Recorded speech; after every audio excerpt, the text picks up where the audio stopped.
अब तीसरा फॉर्मूला आता है, किसी त्रिभुज की माध्यिका उसे 2:1 में विभाजित करती है। ये हमने 9th में पढ़ा था। ये त्रिभुज ABC, इसकी माध्यिका हो गई AD, इसका मतलब हो गया BD बराबर हो गया CD, और ये भाग दोनों बराबर हैं। तो इस माध्यिका पर कोई बिंदु दिया है, ये हमेशा 2:1 में विभाजित होता है।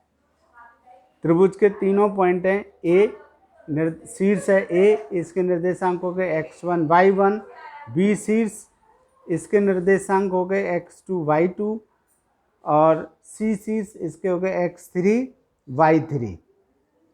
अब त्रिभुज के केंद्र के निर्देशांक का पहला फॉर्मूला था x1 + x2 + x3/3, y के लिए निकालेंगे तो y1 + y2 + y3/3। ये त्रिभुज के केंद्र के निर्देशांक है।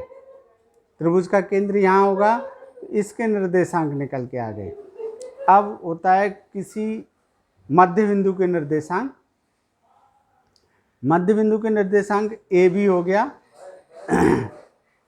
इसको बीच में यहाँ से ये दोनों भाग, यानी इसका मतलब है AP बराबर BP, AP बराबर BP। तो x1 y1 A के निर्देशांक, x2 y2 B के निर्देशांक, मध्य बिंदु हो गया हमारा P में के निर्देशांक दो होंगे, एक x होगा एक y। तो x बराबर हो गया x1 + x2/2, ये x1 + x2/2। y का मान निकालेंगे तो y1 + y2/2। ये मध्य बिंदु के निर्देशांक हैं। जब अगला फॉर्मूला होता है, जब तीनों बिंदु संरेखी हों। संरेखी का मतलब है एक सीधी रेखा में, संरेखी का मतलब है एक सीधी रेखा, एक सीधी रेखा में जब तीनों बिंदु होंगे तो हम उनको बोलेंगे संरेखी हैं। तो तीन बिंदु, पहला A, B और C, इसका फॉर्मूला होता है x1 ब्रैकेट में y2 - y3 + x2 y3 - y1 + x3 y1 - y2 = 0। इसका मतलब है शॉर्ट में याद करने के लिए 123, 1 2 3, पहला अंक हमेशा x होता है, फिर y की वैल्यू होती है। तो अब इसमें से आगे वाली संख्या को पीछे कर देंगे, तो 1 उठा के 3 के पीछे आ गया, 231 हो गया। तो ये x की वैल्यू हो गई, x2 का मतलब है x2। फिर अब 2 को उठा के पीछे रख दिया तो हो गया 312। यहाँ 3 का मतलब है x3, x1 y2 y3, x2 y3 y1, x3 y1 y2। अगर इन तीनों का मान 0 आता है तो हम कहेंगे कि ये बिंदु संरेखी हैं।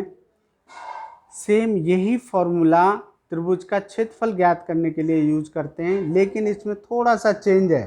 फॉर्मूला वही है, ब्रैकेट के आगे 1/2 लगा देते हैं और पीछे से 0 हटा देते हैं। ये हमारे अब इस वर्ष कोर्स से हट गया है, किसी त्रिभुज का क्षेत्रफल हट गया है।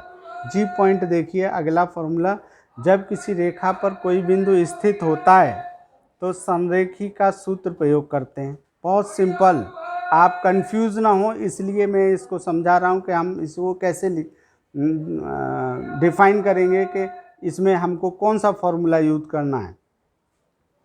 जब किसी रेखा पर कोई बिंदु स्थित होता है तो संरेखी का, क्योंकि रेखा हो गई सीधी, ये सीधी रेखा हो गई और इस पर एक बिंदु आ गया, इसका मतलब तीनों बिंदु सीधे हो गए, संरेखी हो गए। संरेखी का सूत्र हम प्रयोग करते हैं। यदि अनुपात या विभाजन शब्द का प्रयोग किया जाता हो तो विभाजन सूत्र का प्रयोग करते हैं। इसे या तो अगर सीधी रेखा दिया हो और पॉइंट दिया हो, जब पॉइंट दिया है तो विभाजन शब्द का प्रयोग किया हो या अनुपात शब्द का प्रयोग किया हो तो विभाजन सूत्र लगता है। विभाजन सूत्र कौन सा है देखिए, पिछले वीडियो में हमने बताया, ये विभाजन सूत्र है। x बराबर m1 x2 + m2 x1 upon m1 plus x2। y की वैल्यू निकालेंगे m1 y2 plus m2 y1 upon m1 plus m2। ये विभाजन सूत्र कहलाता है, इसे अनुपात सूत्र भी कहते हैं।